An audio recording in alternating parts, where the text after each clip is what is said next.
Redneck Asian reporting for duty.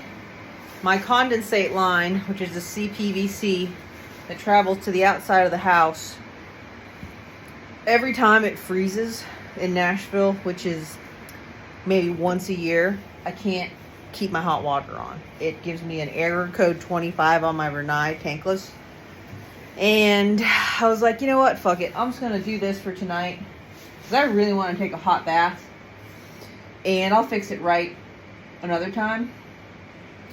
But look at my Redneck Asian solution. This is a masticating toilet. Every time you flush it, it pumps on out of here. So this is designed to be put in a basement and stuff like that. But it's working for me here.